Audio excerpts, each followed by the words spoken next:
ask is, was it the first or the second ice cream place where someone was waiting for their burger and you had to explain to them that it's an ice cream place? Oh my goodness, I can't even remember where I said that. Wow, that is, dude, I didn't know I was doing a podcast with Narwhal. Hello everyone, welcome back for another episode of Deep Blue. My name is Casey, and for today, we have a very special guest. He does Minecraft video essays, but he started off doing Sky Wars. His name is CalebisSalty. How are you doing today? I'm doing good, bro. How are you? I'm doing pretty good. So to start off, like for anyone that doesn't really know who you are, you want to introduce yourself? Yeah, so I'm Caleb. I make a variety of Minecraft related video essays, documentaries, kind of like investigative type content. Just on a variety of different topics. My most recent video you might be familiar with, it was about a 30-minute long video kind of exposing all the problems with Minecraft kids content on YouTube. That one did super well. So, that might be what you're most familiar with, but I'm happy to be here, man. Awesome. So let's talk about the start of your channel. So your first ever video is doing intros, and then right after that, it's a 500 subscribers special of you showing off your setup. But something tells me that you've done videos before that. Yeah, not very good videos, but they were a ton. Yeah. I've been doing YouTube for a long time, not necessarily seriously, but I have kind of cleaned out my earlier videos, but basically I kind of started off just doing, whatever. There were a lot of Minecraft videos, so Hypixel, stuff like that. I'm not sure. I think the one you're talking about is I had it was like top 12 chill intro songs. Like, dude, I was just uploading kind of whatever, right? Whatever I thought would get views at the time. The only reason I kind of left that one up is because I don't know, it's funny, right? I wanted it to be like, okay, if someone looks at my channel, looks at the first video, this is going to be a funny one to look at. But yeah, I just kind of uploaded whatever I would record. I didn't even have a good PC. It was like my parents' PC, and the recordings were like, I think I was using like Hypercam or something like that. It was like 15 FPS. They all had like in the Windows logo Movie with like Maker. the unregistered Hypercam, the bandycam.com. Yeah, some of them did, yeah. Who are your favorite Minecraft Let's Players growing up? Growing up, I think the first one I really started to watch was Stampy. I watched his Lovely World series back in the day. It was like my favorite thing ever. But really, like at the time that I started making videos, which, all the ones that are gone now, that'd be around 2015, 2016. My inspiration was like, or at least the people that I watched a lot were like OG Hypixel Skywars YouTubers. So like, you had YouTubers like, I don't know if you're familiar with like Technoblade, and then more niche ones like Acidic Blitz, RKY, like all those kind of like, they did videos on Skywars and stuff like that. And that's kind of what, fueled me to start making those videos. And I don't know, I think that's kind of like, you basically like the same path that every YouTuber goes on, I guess, right? Just kind of So you wanted to start YouTube because you wanted to start a community, and you got your name CalebisSalty from a friend group because your friend group was making X is wide names. Yep. Wow. Okay. So you did do your research. Wow. That is some like deep cut stuff right there. Yeah. That was, those were some fun times. It's funny now because like I always tell people when they ask me, but still not a lot of people know. But that was honestly, I did not expect that name of all things to stick. I just kind of forgot to change it. And now it's like, I don't think I would change it now if I had the opportunity, but it's definitely too late to do that. Right. Yeah. But yeah, it was funny. That was kind of just like a throwaway name while I was playing. I was in a friend group. We were playing Fortnite. And yeah, like you said, it was just people were just making their name. Like, for example, my one friend, Matt, his name would be Matt is dead because he always died first in our squads games, right? So I was CalebisSalty because, it's Fortnite. All right, some dark times. I would get a little salty, but it's funny how it kind of stuck. Yeah, and there was a time you broke your TV because you were raging over a game. Yeah, like I said, bro, dark times. It was not intentional. It was a throwaway TV that we were planning to get rid of anyways. Yeah, just kind of as a joke. I mean, I was on a call with friends. And so the running joke was like, anytime I died, I would like, do the classic like headset flick. It just happened to go directly in the center of TV. And yeah, it was fun to explain to my parents. I mean, what was their But reaction to that? they were just kind of like they didn't care, right? Because like I said, it was not a TV that we were using, but they were just like, seriously, like this really just happened. Like, are you actually being for real right now? That was kind of a turning point where I was like, all right, man, I need to I need to relax here, you know. Do you play any But other yeah, games besides Minecraft and Fortnite? yeah, I've been playing a lot less recently, but basically just whatever my friend group plays nowadays. Most recently we've been playing a lot of Valorant, which I know might not be it might not be the greatest look for a lot of people, but I have lots of fun with it. It's super chill. Yeah, just really anything. We kind of go in phases. So right now we've been playing lots of Valorant. Before that, played a lot of Warzone, Apex. Really anything you can just kind of turn your brain off for a couple hours and just have fun with some friends. What's your number one favorite video game of all time that isn't Minecraft? Ooh, that's a tough question. I got to think about every game I've ever played. But honestly, if it were to be my favorite, I think my favorite game, unless I can think of a different one, but honestly, like it wouldn't be any of the shooter games I mentioned because, like I said, those are kind of just to turn your brain off. I would say probably my favorite game other than Minecraft would be, I think it's a tie. I think first contender would be like the original like Super Mario World from like 1991. That's just a game that, love that game. we had a super, yeah, exactly, you get it. My family had an old Super Nintendo growing up, and that was like one of the only games we still had the physical cartridge for. So I grew up playing that game. It'll always have like a sweet spot in my heart. And then more recently, I guess I don't know about recent, it's like 7 or 8 years ago, but Legend of Zelda Breath of the Wild was one of my favorite games. I had never really played kind of like an open world adventure game like that up until that point, and it blew my mind. Like I was fascinated. I did like all the quests. I beat the game, did all the quests, did all the shrines, everything. Like I have maybe like 200 hours on that game. It was a lot. Yeah, it was really good though. That game it's one of my favorite games ever. Did you play Tears of the Kingdom? What do you think of that one? Yes, I also thought it was really good. I actually haven't finished that game. I bought it when it came out. It was the last game I actually went into a physical GameStop and bought the physical copy for. And I think it's really good from what I played so far. I just haven't really gotten around to beating it. But yeah, I'm in the I don't think it's boat. As good as the original. Yeah, I don't think it's as good as the original, but I think in terms of like sequels to games, I think it's really, really good. Nice. So from the beginning of your channel and up to a certain point, you were playing a lot of Bedwars and doing a lot of different like challenges. You want to talk about those? Yeah. So it was funny because that was at the time I started to do Bedwars content was, I'm trying to think, I believe it was early 2021. I really started to get into it, and I did that for around year and a half. And at that point, Bedwars had already long passed its peak of popularity. That was back in like 2017.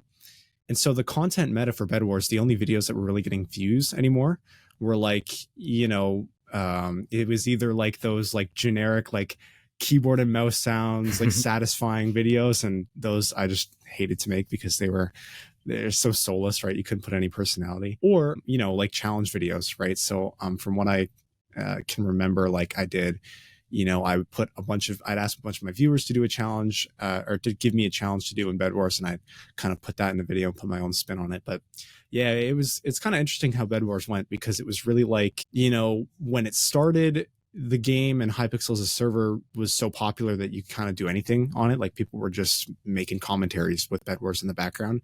But then it kind of like, and I think as YouTube as a whole kind of got to more of this like algorithmic, like, making videos for the purpose of getting good analytics, it kind of became a meta of just like, that was like the one style of video that really, you could really only get views on. And yeah, I would always kind of put my own spin on it, like, throw my own editing in there and stuff like that. I still do enjoy kind of looking at those videos from time to time. I think it was a fun time to be making them. But yeah, it was interesting. You were kind of like locked into like one format of video if you were going to do Bedwars, because it was so niche, right? But yeah, I feel you. Yeah, I did play Bedwars around its peak, and I thought I was like decent at it. It was just like I always had this trick when playing Bedwars. I would protect my bed, get like a bucket of water, and just build like a base under. Yep. This was the high Yep. pixel one. I just like got water and just like had a base just under my base, and like it worked pretty well most of the time. Yep. Yeah, I mean, Solid. That's like a textbook strategy. Yep. yeah. I mean, how good do you think you are at Bed Wars? Considering you did all these challenges, there was a point like you did your content based off of it. I mean, I think Bed Wars is kind of a game where, and this is why I like to record on it so much, and really any Hypixel games, is I feel like a lot of games nowadays, like especially like let's take a game like Valorant, you have to put so many hours into actually being decent at that game. Like I've played so many hours and I'm still pretty bad. I'm like silver 3. So it's like, but like Bed Wars is like one of those games where as long as you're half decent, you'll be fine. So I would say like in terms of like somebody who first touched the game to like a pro, I would say I'm like pretty good. I would say I'm above average, even now, because it's just like once you know how to PvP, you're chilling. But yeah, I will say recording, the editing definitely did a lot of heavy lifting. There were a lot of games I cut out of me losing. So the editing definitely carried sometimes, but I'd say overall, like, I don't know, I was pretty above average. So that's what kind of made it easier to record compared to other games. So, what was like your favorite or like the best challenge you've done out of your Bed Wars series? I'm trying to remember because this was a long time ago, but off the top of my head, I think editing wise, I did a video where like I mentioned earlier, I got all my viewers to send me challenges, and I just kind of made a video like that, and that's why I did so much editing in that video. It actually performed pretty well, but I just remember really liking editing that one. So I'm pretty proud of that. But I think my favorite one, like just from a challenge perspective, is I did a video where this was like 3 years ago. I did a video where it was Bed Wars, but if I die, I sing a Christmas song, like actually sing one. And yeah, it was pretty hilarious to record because like I don't sing, right, like I my singing sounds like a dying seal. So it was funny. It was actually a meme that was submitted in my Discord back then. Someone was like, you should do this, kind of jokingly, and then more people were like, okay, this would be funny. And so I just kind of did it, and yeah, it was funny. My best friend actually saw that, and he brought it up to me the next time we went on a walk, and he was like, so you like singing Christmas songs? And I was like, no, please, like. But yeah, it's probably my favorite one looking back. It was it was pretty funny. And there was a point in time where you didn't upload for 2 months because you got a job at an ice cream shop. So how was that job like? Yes, it was actually super fun. The one that I'm referencing in that video, because funnily enough, I actually ended up working too. But like, Same. I've this was worked the in two first. places too. Two ice cream Nice, shops, nice. yeah. Fire. Yeah. Yeah, so we're both pretty experienced there. Yeah, but no, this was the first one that I got a job at, and yeah, it was really chill. At that time, I lived in like a small town. Like there were only like a few thousand people living there, so it was like a local place. Then I just remember the owner was probably like the best boss I ever had. She was so chill, and yeah, I got along with everybody that worked there. And yeah, it was really busy at sometimes because it's summer. Mhm. People like to get ice cream, right? So it was pretty stressful, but yeah, like overall it was super chill. And yeah, the boss was super nice. I only worked there for the one summer because after that we moved away. But yeah, like if I didn't move, then I happily would have worked there again. I actually remember specifically the one time where I was just like, all right, she's chill. Is it was like 10:30 at night. We had been there so late. The store normally closed at like I think we were normally supposed to get ready to clean up at like 9:30 or something like that. But it was so busy. There were so many people, and she was the type where she's like, I just want to help everybody, right? So we served everybody, and only started cleaning up at 10:30, and she was just like, okay, I'm super hungry. She's like, I'm gonna go get some McDonald's. What do you guys want? It's on me. And so she kind of just like she hooked everybody up. There was like 5 or 6 people working that night. She came back with like 2 giant bags. Like everybody got hooked up. We kind of had a big feast, and then it was really late, but we none of us cared, right? We're all just, it was the summer, right? None of us cared. So I just remember that was a really fun night, despite it being so busy and so late. But yeah, she was overall it was a great experience. Yeah. Did you have like a set position in that job, or were you just like specifically like scooper or cleaner or anything of that nature? Like I said, it was a local thing, so there wasn't really positions necessarily. I kind of just, especially towards the end of my job, I just kind of did everything. Like everybody just kind of did everything. There would be people that would do certain things like in certain shifts. Like if it got busy, we'd be like, okay, these two people are going to make the ice cream. Then this person's going to be up front. This person's going to be in the back washing dishes. But like overall, I kind of just did everything. Right. So, but yeah. What's your all-time favorite flavor?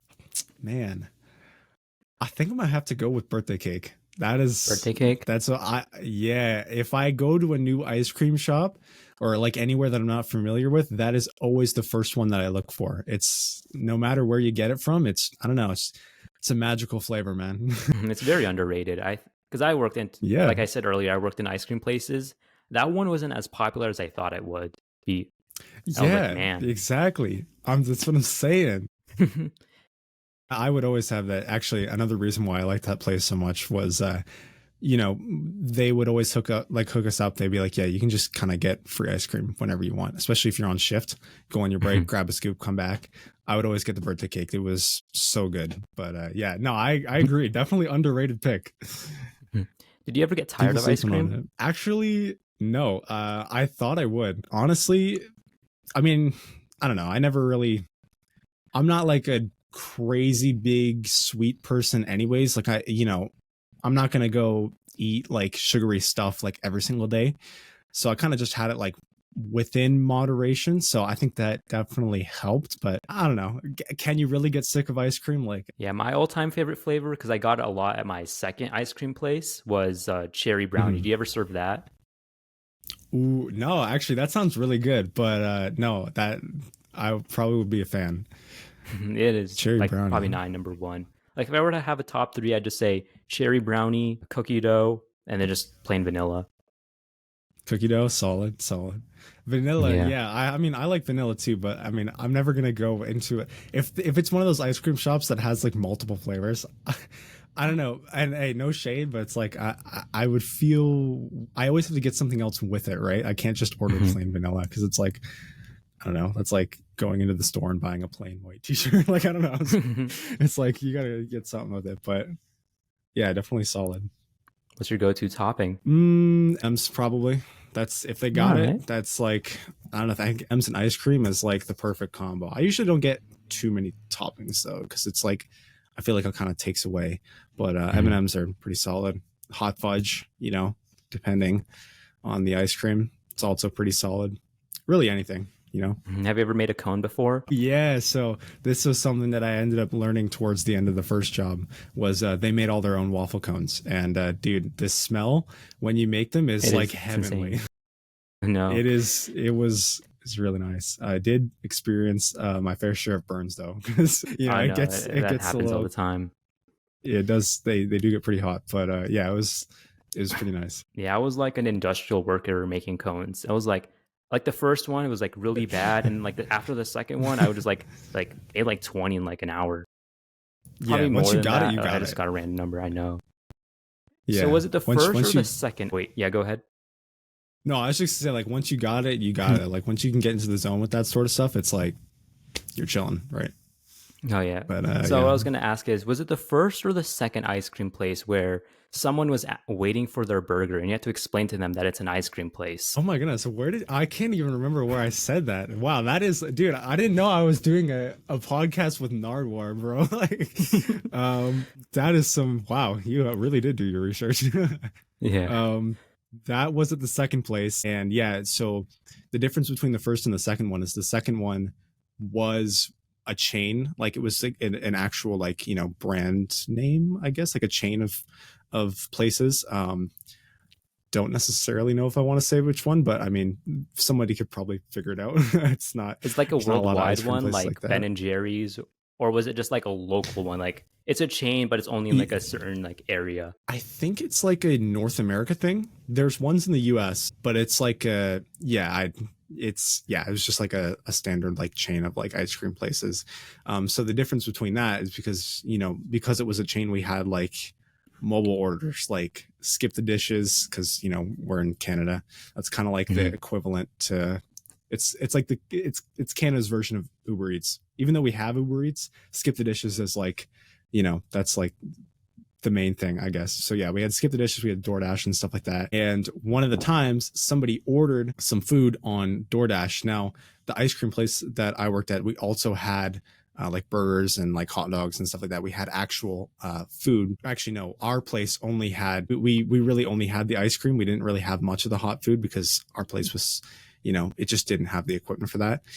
So we only served hot dogs, I think, if I can remember. And this person, they ordered hamburgers in the wrong location. Like it was in like a city that was like 30 minutes away. I don't know how they messed up the location, but they ordered to the wrong place. So we didn't have the order. Obviously, we had no idea what this guy was talking about. And yeah, the line at that point was like 20 people long. So he like skips the line, comes into the building and starts yelling at my other person that was working there. I was the supervisor that night, and they start yelling at the person at the front desk. They're like, "Where's my hamburgers?" Like they're just so mad, like in front of everybody, which is like, dude, I could be the maddest I've ever been at something. I would never do that in public, but whatever. And so I just hear yelling, and then I just hear like my coworker come into the back, and it's like, hey, can you like deal with this guy? And so I was like, sure. And he was like, he starts yelling at me. He's like, so where's my hamburgers? I've been waiting for 45 minutes. And I'm like, this is an ice cream place. We don't sell those here. Like, I don't know.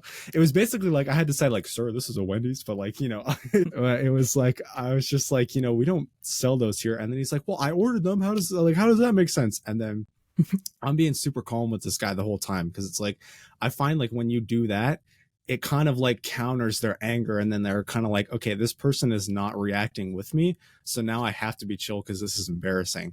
So after a while, he kind of like, he calmed down. He showed me his phone, and I'm like, yeah, that's the place. And it was like, okay, sorry. And then he like immediately left. Like you could tell like this guy went from like the most confident, like angry person. He's like, where's my burgers?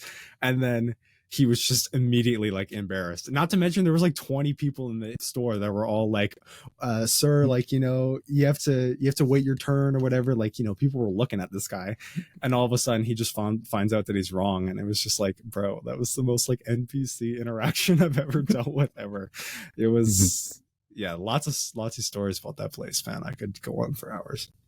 Did you quit that place like recently, or do you still work there? Yeah. So it's funny, the situation that ended up happening with it was because basically I worked at that place for around 2 years. I think going into like the start of this year, the management kind of switched. And at that point, they basically reduced everybody's hours and brought in like a bunch of people that they hired themselves. Like they didn't really introduce us to any of these people. I think it was all like family and friends and stuff like that. They kind of just like got rid of everybody that was working there previously. So you can like see on the schedule, everybody had like, 20 hours and all that. And I mean, at this point, YouTube started to do recently okay. So I didn't care too much, but it was like, there were people that were like, what's going on? Right. And so you just see people that are going from like 20, 25 hours to like one shift a week.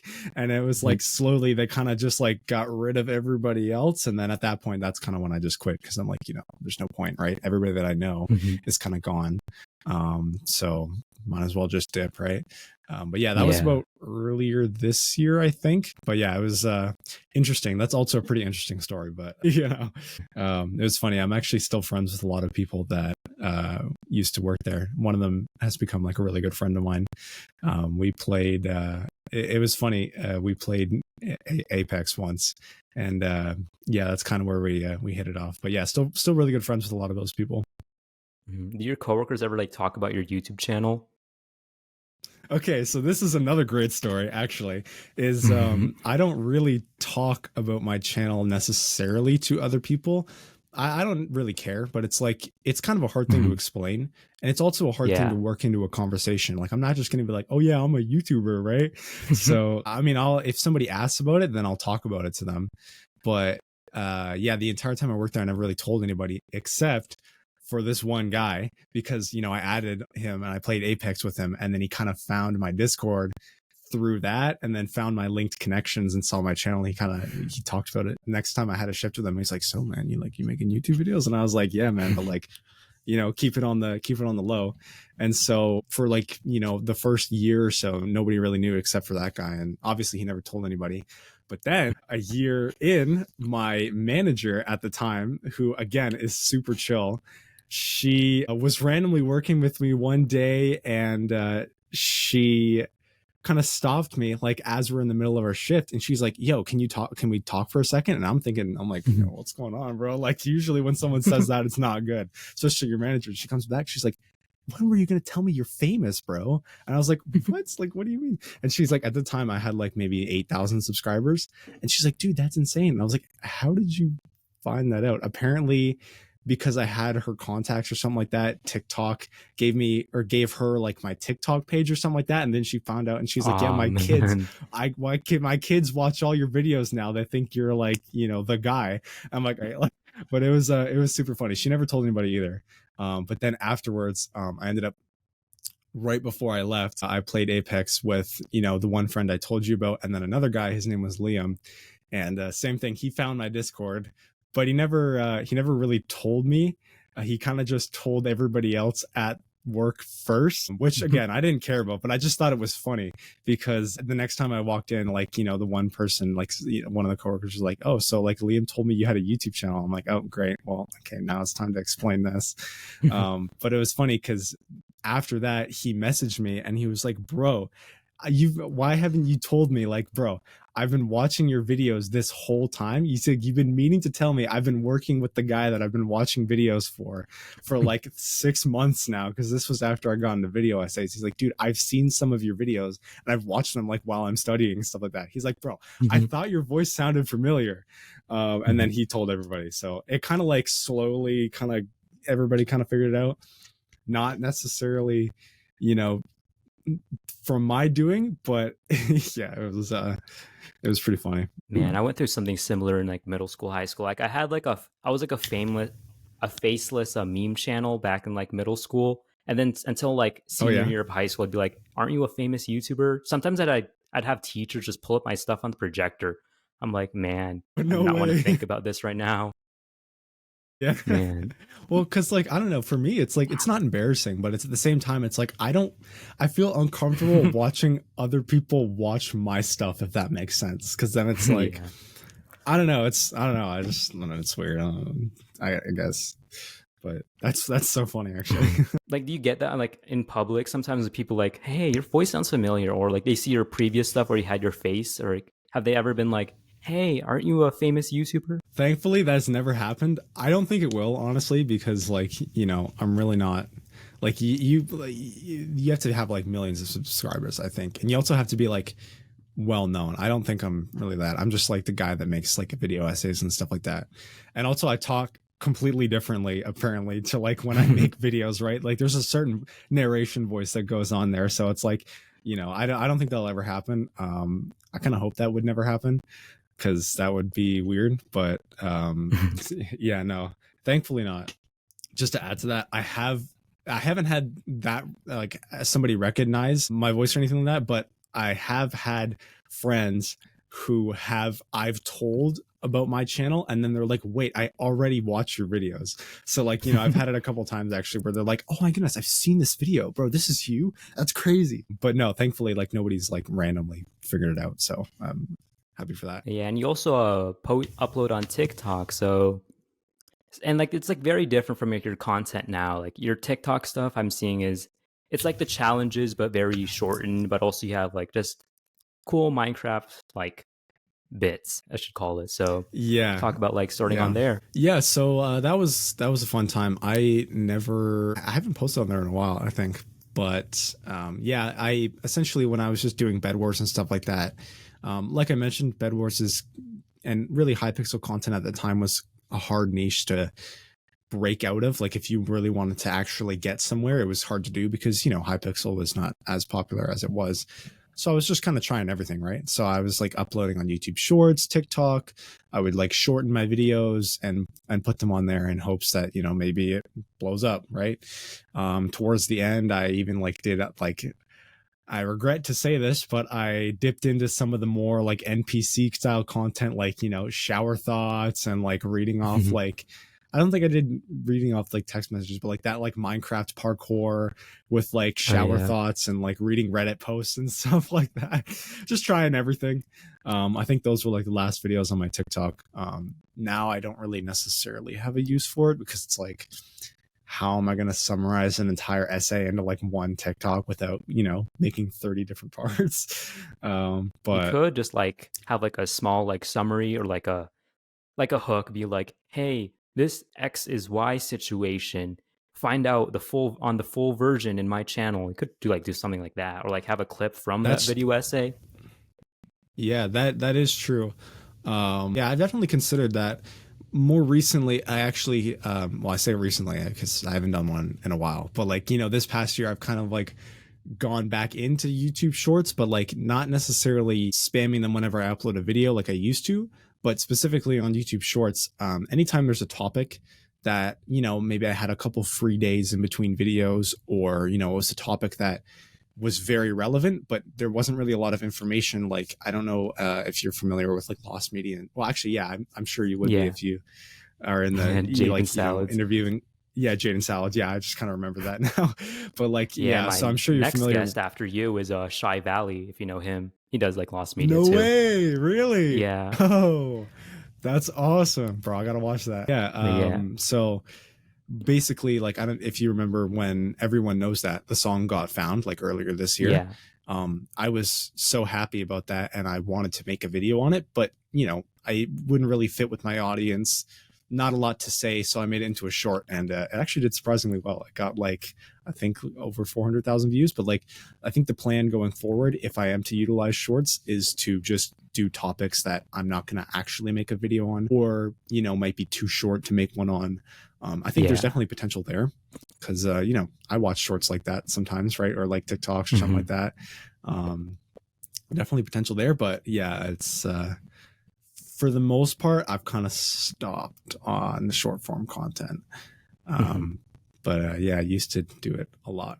So one of the guests I was supposed to have on, hopefully I can have him on now or like pretty soon because we were supposed to record an interview Friday, but then he just kind of stood me up. Do you know IDK Sterling? He sounds familiar. I can't tell you off the top of my head, but I'm sure I've seen some content or something like that. Yeah, he does Sounds like the familiar. horror videos. Like he'll be like, "Would you touch this?" It would be like some poisonous jellyfish. He'll be like, "Would you touch this for $1 million?" And then Sterling comes in with his green screen effect, and he always has a different sound effect. Oh, Sometimes like a Santa sound effect. Sometimes he has like a puffer fish.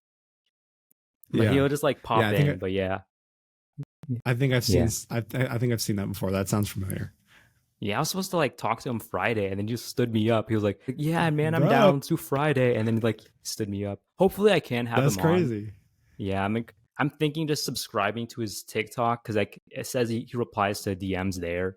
I'm trying to get one of his ops Mm. because right now on TikTok, like there's a lot of people like wiggle AIing him into memes and like they're always getting his attention. I'm like trying to talk to those guys like, hey, can you tell IDK Sterling to like remember our interview? But Yeah, yeah. bro. Tell him to respond back to me, bro.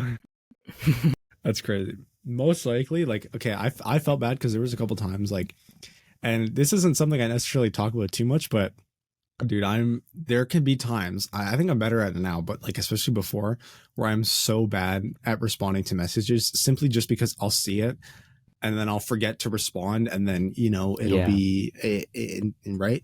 So hopefully it's just a case of that. Maybe he just forgot because, bro, I don't want him to just be leaving you on red like that. That's crazy. But yeah, Yeah. best of luck with that, man. Yeah, for sure. Thanks. I just have to ask about your sweater because it says Michigan. Are you from Michigan? Or are you just like No, I'm wearing the actually sweater? not. I'm a faker, bro. I'm a poser, but no, it's actually it's Michigan State. I think it was like a Michigan State University hoodie or something like that, or sweater or something like that. I found it at a thrift store for $8, and it's really It's really cozy, but yeah, no, I have no affiliation there. I'm actually from Canada, so it's like I'm even more of a poser. But like, it's comfortable, man. Okay.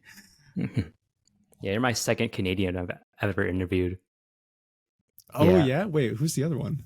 It wasn't on this channel. It wasn't on Deep Blue. It was like for a video essay I made. Yeah, it was like my first video essay on my other channel. It's like because I interviewed two Got it. people. One who made a Minecraft, but it's Midwest emo, and then I interviewed the guy who made a Nirvana, but it's Super Mario 64. The guy who made a Oh, okay. Nirvana, but it's Super Mario 64. He lives in Toronto. Oh, got you. Yeah, that makes sense. Yeah, but about your Solid, sweater, yeah, solid. I'm just from Michigan. That's why I had to point it out. I don't live there now. I live in Oh, no Las way. Vegas, Nevada, but yeah, I'm from Michigan. Really? It's solid Yep. then.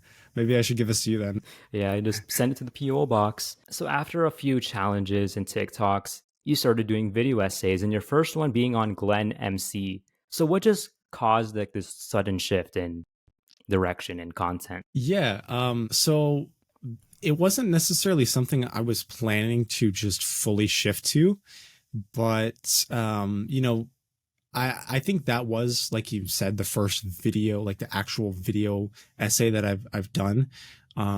But going into, and that was around like early 2023, I think.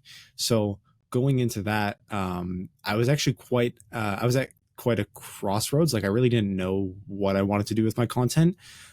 So the first few videos before that were like, I did a YouTuber event with some people. Then I did a video kind of like a Ryan Trahan style video, kind of like discovering like an old Minecraft feature and stuff like that. So I was really kind of just experimenting. And I had done not necessarily a video essay before, but it was more like a commentary on like this Minecraft client that came out. It was pretty like a trending topic, and that did pretty well. And so I was just like, you know what? It was kind of the same situation because the first commentary I did was on like it was like called like Feather Client. It was supposed to be a rival to Lunar Client. It's more of like a yet to know a lot about Hypixel and Minecraft to know about that. But yeah, so I kind of predicted and called out the hype around it and was basically like, yeah, this client's not going to do well. That's just my prediction. Here's why, like this and this. So I kind of did the same thing with another Minecraft server. If you know Tubbo, he made a server called Tubnet. And yeah, it was like a 1 week decision. I was just like, all right, I'm going to make the same video on this Tubnet server. And that video did really well. It got like over 100,000 views. I'm like, okay, maybe there's potential here. So I made the video on Glenn MC. That one like went crazy in comparison to my other Bedwars videos. So I'm like, okay, I'm just gonna keep doing these, So I got somebody on. I think the real inspiration behind continuing to do that and actually making this shift was not only was it the views, like the views did a lot better. I enjoyed making them a lot more because I could be more creative with editing, right?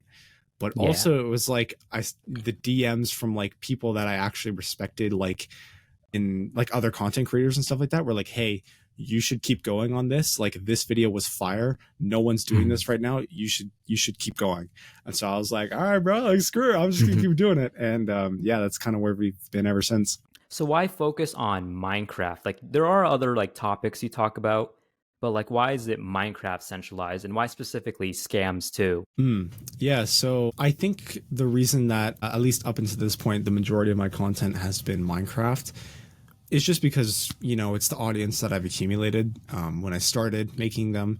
That is like that was the most natural transition I could see from this Minecraft Bedwars audience, kind of generic Minecraft audience, but really like that sort of like niche Minecraft audience. That is like one of the only things I imagined that they would want to watch, and so I think that's kind of where that came from. And then from then I just haven't really stopped because I still have a list of Minecraft related topics that I know a lot about. It's it's a topic that I'm very familiar with. Obviously I've been in the Minecraft community for a while, so I just have a list of topics that I've just kept doing, and obviously they've kept working. And then I have dabbled in some like generic videos and stuff like that before, but that's really the main reason why I've kind of stuck with that, is because like it's my community. I enjoy making videos on the game. And so at least up until now, like that's kind of why I've stuck with it.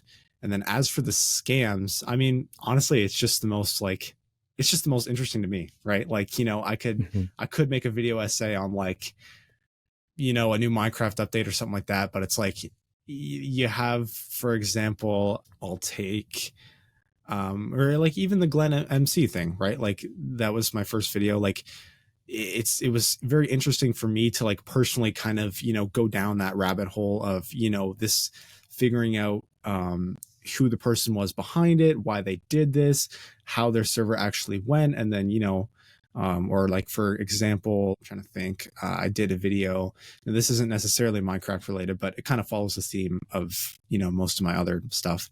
I did a video on the channel Disrupt and how they did a giant scam with their audience, and the same thing. It was just like the actual. It's so much more interesting to me explaining the actual process of and like going down the rabbit hole personally and kind of reporting my findings, right?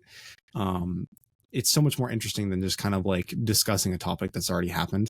So I think that's kind Mhm. of why I've leaned into that more. And then, I mean, not that it's a huge factor, but it does help a little bit that, you know, they are the most interesting, I would say, to people to watch. Like if I have a sidebar recommendation list of videos and, you know, one of them is on this massive scam, you know, I'm probably going to click on that first, right? Because it's just, Mhm. it's more interesting. It's like, the drama, right? I don't know, but Mhm. yeah, it's the most intriguing for me personally, and I think it's also the most intriguing to my audience.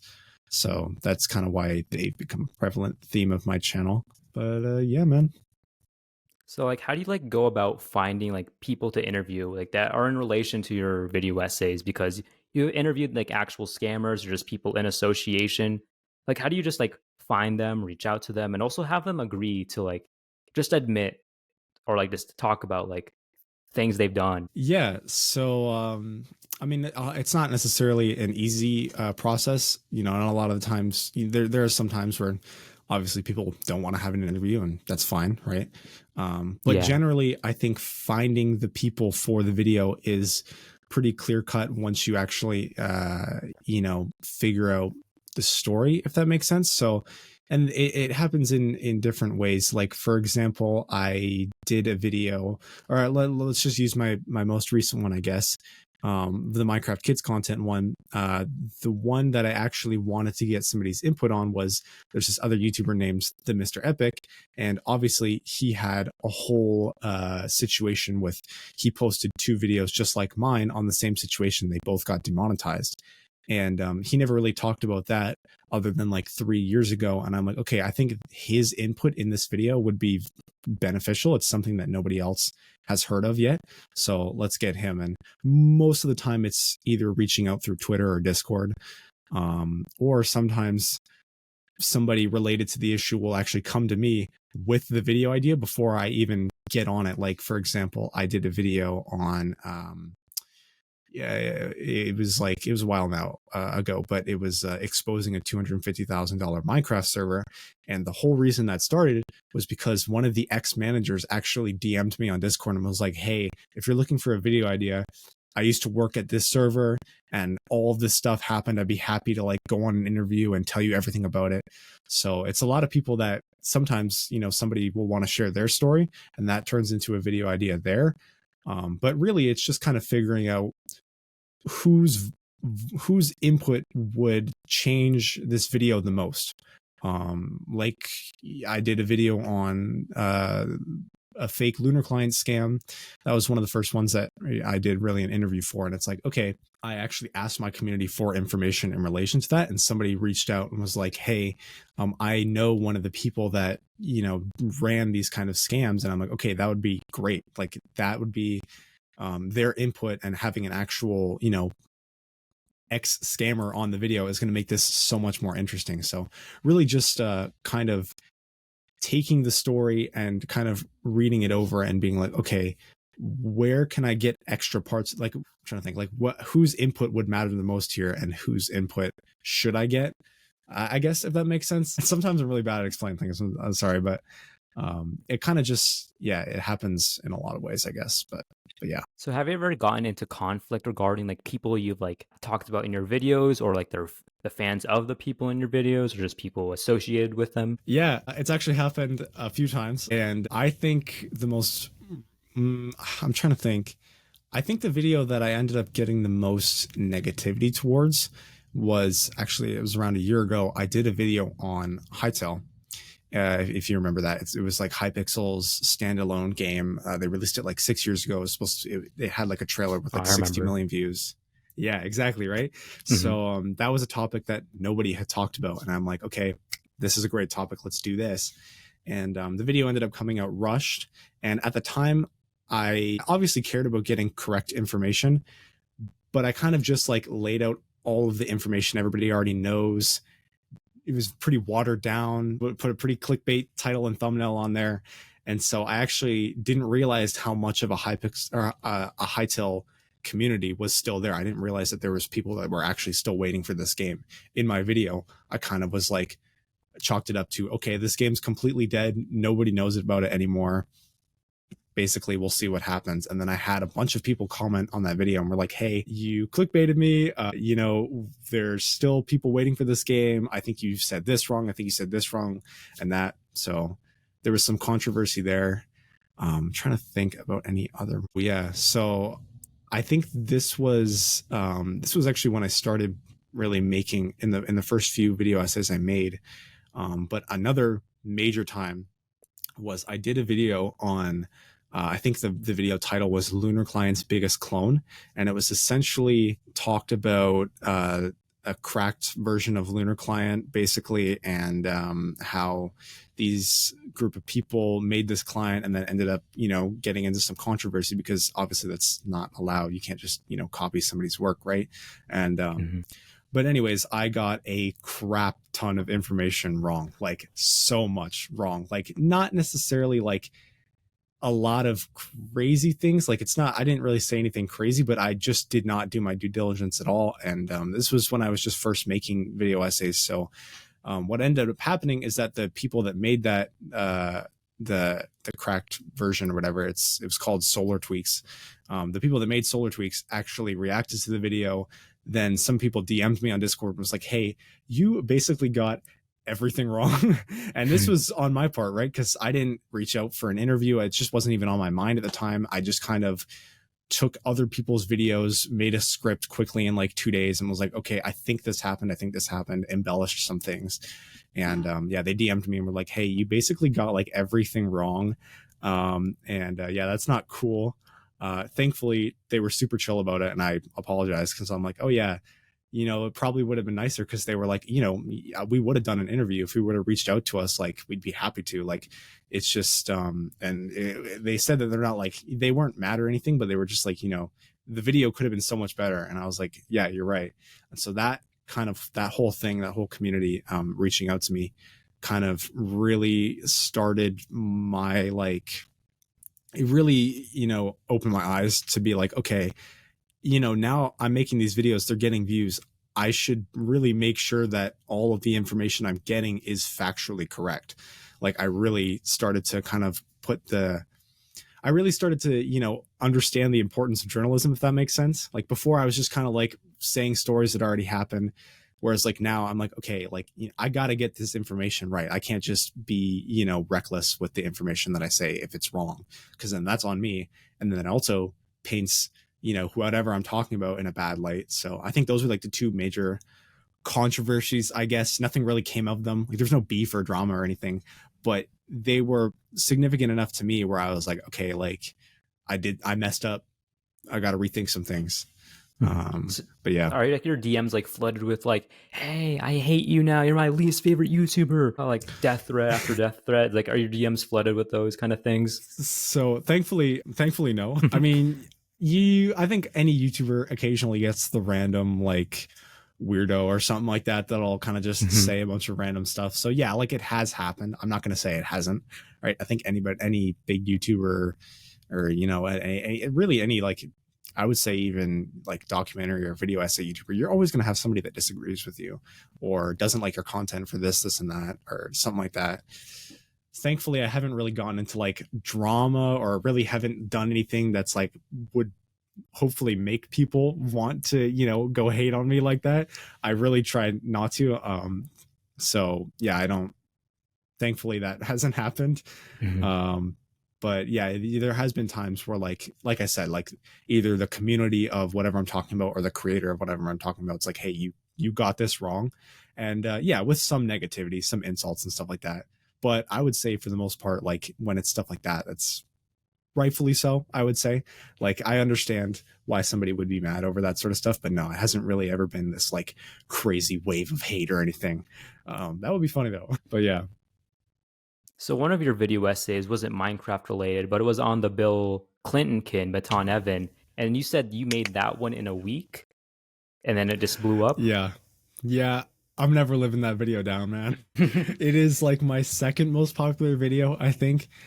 Dude, like exactly what you said. I made it like start to finish 1 week. I was just like, okay, this is a really popular topic. I'm just gonna do it, see what happens. And initially, it flopped like badly. Like it was like a 9 out of 10. It got no views, Wow. and then it started to really pick up like after a week, and it was kind of like, oh yeah, this is getting some views now. It's like 7, 6, 5 out of 10, and then it went crazy. And yeah, it's funny because it's like that was at the time for like a year was like the only non-Minecraft video I've ever done. And yeah, I don't regret making it. Of course I don't regret making it, but it's funny because like if you go sort by most popular, it sticks out like a sore thumb, and it's like the most Mhm. random topic ever. But I didn't expect it to get any views, but yeah, it was it was pretty funny. And the other one I want to point out was the FBI scam. So like just talk about that one, because that one I didn't watch that one yet. I plan to watch Yeah, it, but like just talk about that one because that one was very interesting. Just seeing like that yeah. title. Yeah, so that again was another, that was at the point where I was kind of experimenting with like generic styles of content.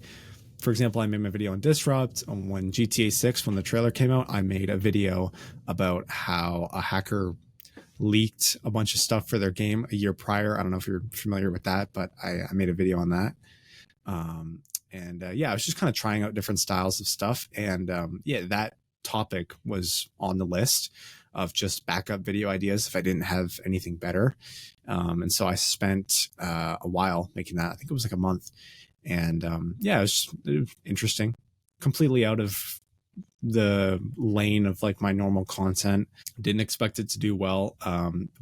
But I mean, like I kind of was making it with the goal of like imitating channels like there was like, I don't know if you know who Vince Vintage is. Like he does all that sort of stuff, like the FBI's most wanted hacker or something like that. So I'm like, Mhm. what, let me just try this out. And yeah, same thing, it flopped badly. Like it was like bottom of the bottom, 10 out of 10. It had like a third of the views that I got initially. I was really proud of the video, so it kind of sucked. But yeah, for like a solid month, it peaked at like 30,000 views, and then I think it, randomly started to get recommended to a different age demographic or something like that, and so it ended up doing well afterwards. But yeah, just experimenting. But yeah, So like talk about the process making one of these video essays, like the research, of course, doing all the interviews and then making the actual like script and then of course like editing because you're like you have a very special kind of editing. Like you really like put that work into it with like all the visual effects. And then Mhm. also just like just like the process behind like making a video essay. Yeah, for sure. So I mean, I can kind of give you a rough little rundown because yeah, I mean, at this point, I am looking to like hire editors and stuff like that kind of down the line.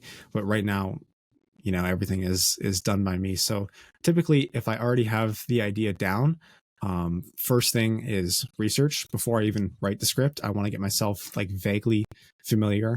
And so that could be like if somebody else has made a video on it, or if there is any videos that are like relating to the subject, I'll kind of familiarize myself there for a couple days, articles or anything like that, kind of get myself familiar.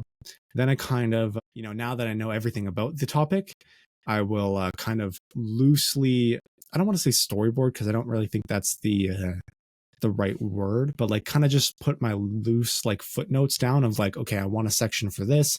I want a section here. I'll put a hook here.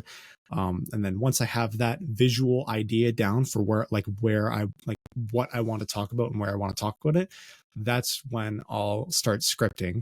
And the scripting process usually takes, depending on how long it is, and honestly, depending on how little I procrastinate, it'll take like 1 to 2 weeks sort of thing. And then I'll basically, my process for scripting is I'll kind of just like, throw out whatever I'm thinking onto the page at that moment. Like I'll just it's kind of like a word salad, like, not professional in any way. I'll just kind of write everything down. Once that's finished, kind of go over it a second time. And that's when I'll like, organize my sources and stuff like that. And so usually after 1 to 2 weeks, the script writing is it's all done. The script is fully finished. Then I'll take a day to edit my voice lines. I'll record them all in one go, edit those all out, and then get the music, kind of get the audio side of things all ready to go, like just where I want music here and where I want like all my voice lines and stuff like that. So once that's all done, then I will start editing. And I feel like a lot of people do editing differently. This usually takes me the longest, like 2-3 weeks. I think the one I'm working on right now is it's going to be just under 3 weeks of editing. But usually I'll just kind of instead of like people will do like, a rough cut, a fine cut, and then a final cut or something like that. I'll just kind of like do everything all at once, like do all of the visuals at once. Then I'll kind of do all the visuals again, like in case there's anything I missed, or at this point I'll be adding transitions and stuff like that. And then afterwards, I'll do all of my sound effects. Then again, after that's done, I'll just kind of go over it all once again, just make sure I'm happy with the video. I know you mentioned interviews. Sorry, I kind of forgot about that. But that generally, again, that falls in line with script writing. That'll kind of go along the way, because, I'll be writing this part and I'll be like, oh, you know what? Maybe I get an interview here. So that kind of falls in line at the same time. But so like generally, time wise, it would be like 1 to 2 weeks for scripting. I'll take a day to record the lines and format the video with like music and all that. Another 2 weeks or so, I would say like another like 1 to 2 weeks or so of just straight editing. And then the last week, just doing touch-ups, sound effects. I'll drop a trailer and post it on my Patreon and stuff like that. So the last video is kind of like, or the last week is kind of like getting ready or so. And then all in all, at least for these longer ones that I'm making, it generally turns out to be around like 4 or 5 weeks or so from start to finish. But that's kind of like the rough process of a CalebisSalty video. So who's your inspiration when editing? Like who's your biggest like editor inspiration? So I mean, I don't think this is necessarily a surprise, but I watch a lot of like documentary and like video essay YouTubers, right? So I think you kind of have to, if you're making, you have to watch the content that you're making, right? To just keep up. Mm-hmm. So I think my favorite channels, and especially my favorite channels for editing, I don't know if you know this one channel called Nexpo, but they they do like kind of like dark internet things, like disturbing things around the internet. They'll do like stories and stuff like that. But specifically what I like about their editing is not only is it super simple, like he doesn't do all these like crazy motion graphics. He's really kind of a less is more kind of guy, but also it's a lot slower of a video, a lot slower pacing compared to most of the other video essays I watch, which some of them can just be, they're edited for the algorithm, right? So it's just like all sorts of stuff happening on your screen, where it's like, Nexpo is like, he'll show like one thing at a time. In between topics, he'll do like a 20-second pause. Like nobody else does that, right? Mm-hmm. It's super simple. So I like the simplicity of Nexpo's editing. And then there's another channel I watch, and major shouts out to him. His name is Brandon FM. He's a little bit smaller of a channel in comparison. He has around a couple 100,000 subscribers, but same deal. He does videos on like, specifically, he's done a lot of them on like VR chat and like all the problems with that, just like gaming topics and stuff like that. But dude, his editing is top notch, like motion graphics wise, creativity wise, pacing and stuff like that. His editing is on another level. So I would say just from like an editing standpoint, that's probably the place I take a good chunk of my inspiration from, because dude, that he's the goat, bro. Like, we haven't talked too much, like we kind of like know of each other sort of thing, like follow each other on Twitter and stuff like that, but yeah, man, I have to give him his flowers. And then also like OG Disrupt content, they obviously don't make the whole scam thing that happened, but again, from creativity wise, I take a lot of inspiration from their editing as well. But yeah, really those three are, I would say, are the main, they're the big three that I take inspiration from. But yeah, man. So now let's get to like your magnum opus, the 3 Minecraft kids content videos. So like go through like the story of that, like what started it, like the process making them, just researching, just like talk about like your trilogy if Yeah, it's going for to end at sure. the 3. Yeah, so at least right now, I don't have plans to make another one. I think I kind of said everything I wanted to say in my second video, like the big documentary. But yeah, what really started kickstarted my inspiration to make that video was again, another creator that I know, his name was Vipra. He made a video talking about all this stuff, and specifically like the imitation channels that would like, they'd imitate like other popular kids creators like aphmau and Cash and Nico and stuff like that. He made a video exposing everything, and I will say not as censored to a degree as mine, because obviously I know what I know now, but he just kind of ripped the band-aid off that whole thing, and that was really the first video I saw, and kind of everybody saw, that made people aware of this. And what really started my process of making videos is that back then YouTube demonetized his video like 3 weeks after, and like suppressed it. They limited it, and he made another video talking about that. But it was like, it was a crazy thing. It was a crazy time. He made this whole video exposing how these channels are uploading this garbage to YouTube Kids and making all this money, and YouTube is not suppressing it. They're allowing them to make money, but then they turn around and demonetize his video exposing these people. And it's like, bro, what's going on? Like, what? And yeah, so people got really mad about that. But you know, he was a smaller channel, like his words, not mine. And it's like, unless you have a massive following, it's really hard to make any sort of difference in that matter. So nothing ended up happening. And again, right before I made mine, another YouTuber, the Mr. Epic, like I mentioned, he made his video as well, and that got demonetized as well. And it's like, okay, you know, something has to happen here. And so I'm like, I am happy to speak up about this issue. I'm very passionate about you know, this kind of issue, because it really is like one of the largest problems on the platform that nobody is talking about, or at least in specific, nobody in the Minecraft community is talking about. And so I'm like, okay, I'm gonna go all in here. I made my first video, that did really well, and then after that, I'm like, okay, I again was just kind of rushing to get videos out, so I'm like, okay, you know what? I'm gonna take as much time as I need. I'm going fully in on this subject. I have so much I can talk about.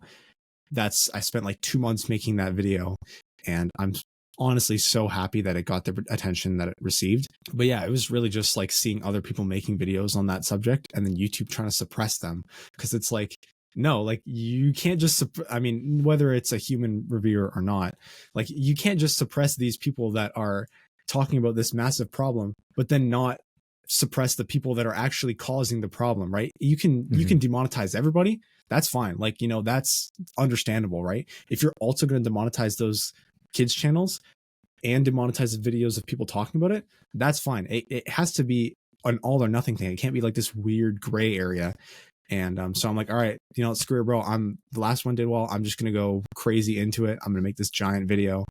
And yeah, that's really what started the whole process there. Honestly, it was just passion, right? Like I was so passionate about that topic. I'm like, this needs to get spread. This message needs to get spread. People need to be aware of this. Like, you know, it's a huge problem, right? So if this video can even make some semblance of a small change on the platform, maybe even it's small as like get those other people's videos remonetized, like, you know, I'd be happy to do it.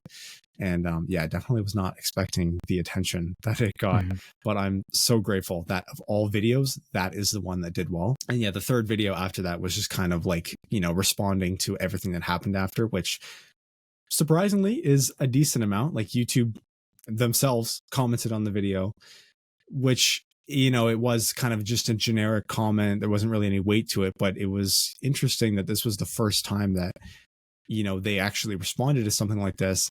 And I haven't made a video about this yet because it's not really significant. But since then, most of the channels I talked about, or at least like most of the main ones I actually named names, have, to my knowledge, gotten removed or demonetized.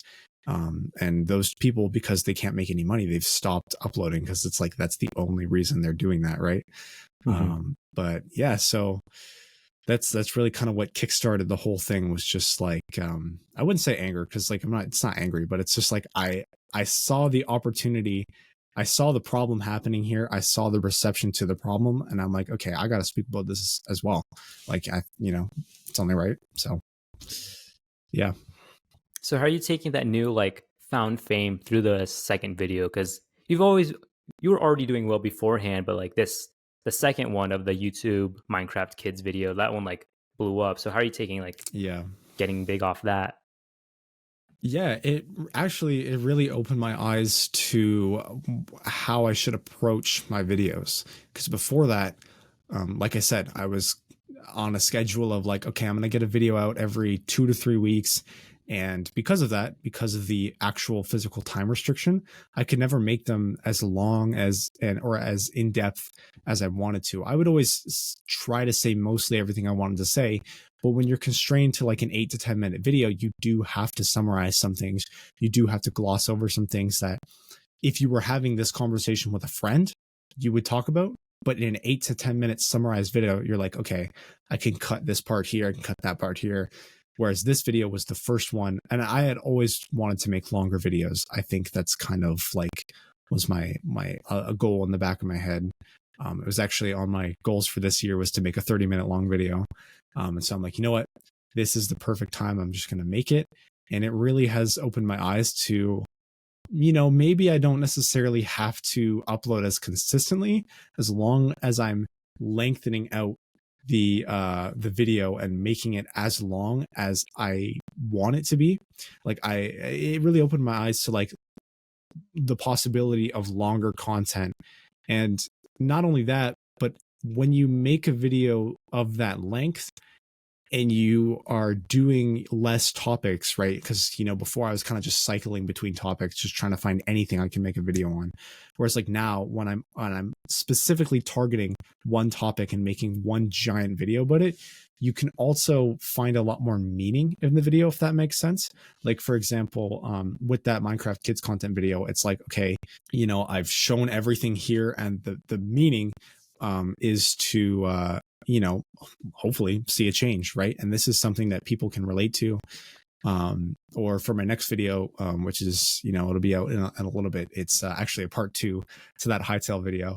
And basically the whole meaning behind it is making an actual solid video and actually going fully in depth into why the game's taking so long, why it's being delayed, and then also taking extra time to kind of go over my old video and, you know, change some opinions that I had, and, you know, really just inform people and have this be like the first video actually informing people what's happening with the game.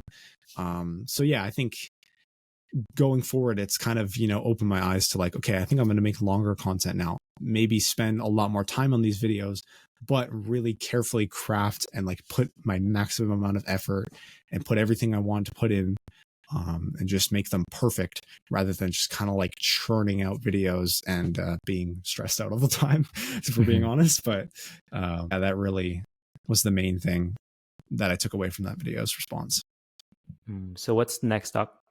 What's up next for you then, in terms of like just making content? Yes. So, I mean, like I mentioned, I have this massive video coming out on Hightail.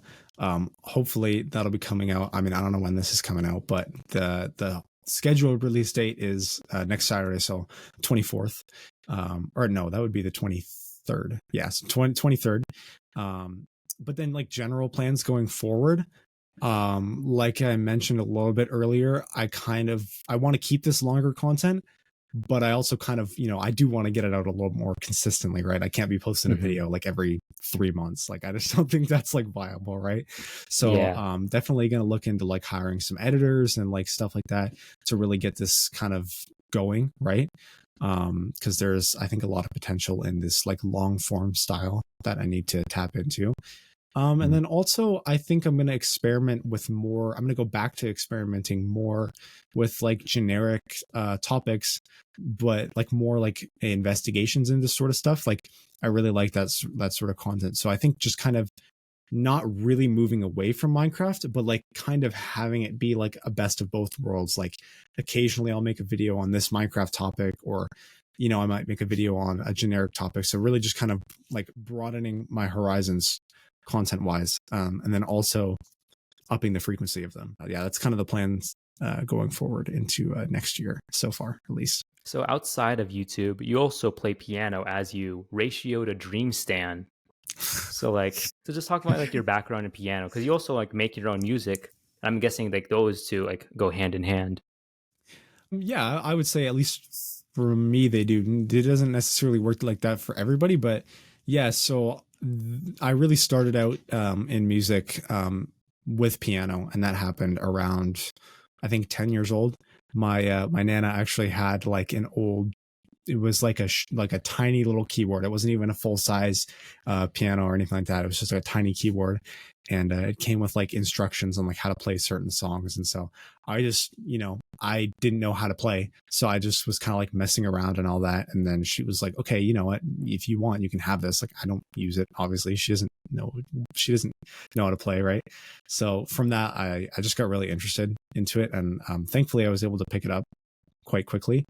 And then that just kind of like snowballed the process. Like, it kind of kickstarted it.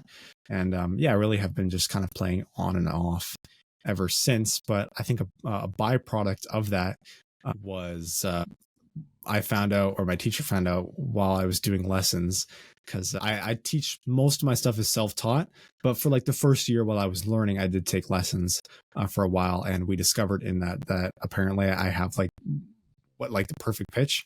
So from that, it makes it a lot easier when you're creating music. So yeah, I guess it does kind of go hand in hand, because you're able to like kind of think of a melody and like determine what notes are in that melody, and it makes it a lot easier. So yeah, I do like making music, but it doesn't happen as frequently because I don't know, I'm pretty bad at it. So, but occasionally for like a video, if there's a track that I need or something like that, I'll do that. But yeah, music has kind of always been like an on and off type thing. I've always kind of like, done it here and there over the last like 10 years or so. But yeah. All right. And since we're nearing the end, I'll just ask you a bunch of bullet questions. So your favorite cartoon? Ooh, Phineas and Ferb, all time. Solid cartoon. Are you an Xbox, PlayStation, or Nintendo guy?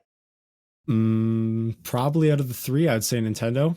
All right. Is your favorite food still pizza? Yeah, probably, I would say. And I guess it's time to start our segment. So you can open up that drawing app, and then I'll get my fun fact. All right.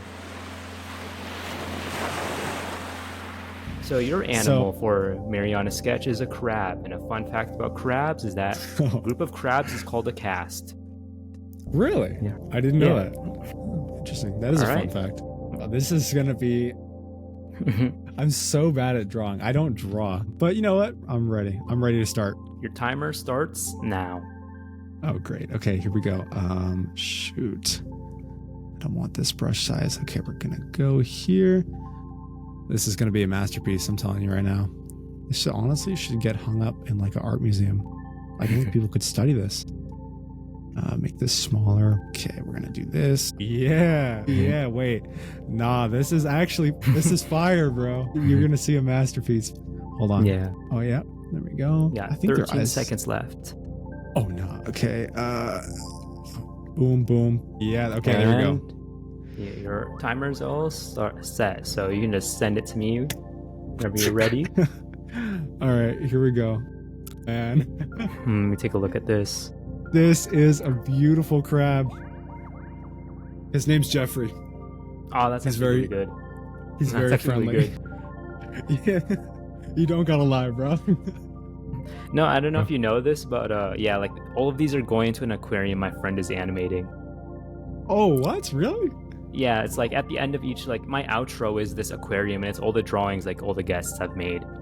No way. So it's like a Hall of Fame kind of thing. Yeah, pretty much. You know, like, because I know like in some like art museums or just museums, they have it where like you draw like a fish, and then that fish just goes on this projector with like other fish people drew. I was like Yeah. inspired by that. I was like, I need a gimmick for this show. Hot Ones has wings, Cold Ones has beer. All right, mine is fish. That's awesome. I love that. That's so unique. I haven't really heard of that. So no, that's cool. It's gonna be like it'll be cool to see like towards like, I don't know, whatever, like the 30th episode or something, that you're just filled with all these drawings. It's really cool. I know. Yeah, like I just want to say like just thanks for coming on, because like when I first started this show, I didn't really like thought of having you on this show. It was like your video got recommended to me, and then I just went through like your channel. I was like, oh wait a minute, this guy's really interesting. He might have a lot to say. And then I just reached out to you through Discord first, and then reached out through Twitter. And it's like through like all the the talk show episodes I've been doing, it's like it's more or less just like me interviewing a creator. It's also just like me having like a conversation with like a creator that I really respect, and that also just like me taking input as like a creator, because I have my own like solo channel. Like this is just like, I don't even know if you could call this a side project, or I don't know, call one day job, call another night job. I don't know what to call them. But yeah, this is just like another thing. It's like just interviewing all these creators really just makes me learn a lot about like what I should do with my content, the people I'm like interviewing. So yeah, just thanks for coming on. Like, do you have any closing thoughts? Anything you want to plug in? I mean, obviously I got the video coming out soon. If it's depending on when this comes out, my Hightail video might already be out. But yeah, if you're any like remotely interested in Minecraft content, I mean, no pressure, but maybe give it a shot. But yeah, no, thank you again so much for having me. I have to say, like, I've done like a few podcasts and stuff like that, but I gotta say, like, your style of like interviewing people, it is really good. Like the conversation, I think, flows super well. And yeah, the podcast is so unique, man. I love it. The whole idea behind it and everything. So yeah, best of luck with that. This is it's a really cool thing you got going on, I will say. Thank you. Yeah, just thanks again for coming on. And yeah, for like the audience, thanks for watching. If you got this far, like, comment, subscribe if you're on YouTube. Rate us 5 stars if you're on Spotify or Apple Podcasts. And yeah, just thanks for watching.